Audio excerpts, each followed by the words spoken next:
যে সমস্ত ভাইরা 40-42 ডিগ্রি তাপমাত্রায় রোদে গরমে কাজ করে তাদের শরীর থেকে অতিরিক্ত যে ঘাম বেরিয়ে যায়, যে পানিটা বেরিয়ে যায়, তো তার ঘাটতি পূরণে আমরা কি করণীয় আমাদের করা দরকার সেটা আমরা মামার মুখ থেকে শুনে নেব। মামা, একটু আপনি বুঝিয়ে বলে দেন। হ্যাঁ, যারা খাটাখাটনি করে, পাড়া গ্রামের মানুষ বা শ্রমিক মানুষ, তাদের পরিশ্রমটা বেশি হয়। সেক্ষেত্রে প্রত্যেক দিন মিনিমাম 2.5 থেকে 3 লিটার পানি পান করা উচিত। আর তার সাথে মাঝে মধ্যে প্রেশার চেক করে দেখতে হবে। প্রেশার কম আছে বা শরীর দুর্বল থাকলে প্রেশারটা চেক করে দেখতে হবে।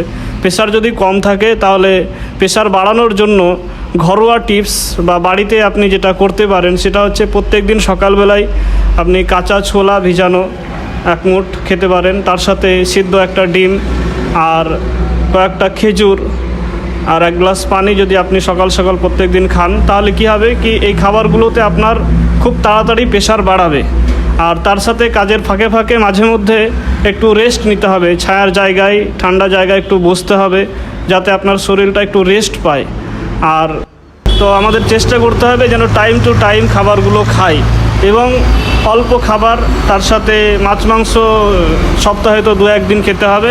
আর শাকসবজিটা বেশি করে খেতে হবে। শরীর সুস্থ রাখার জন্য আপনাদেরকে 2-4টি ঘরোয়া টিপস বললাম। আপনারা ভালো থাকেন, সুস্থ থাকেন। আমাদের ভিডিওগুলো ভালো লাগলে অবশ্যই লাইক, শেয়ার, কমেন্ট, সাবস্ক্রাইব করে দেবেন।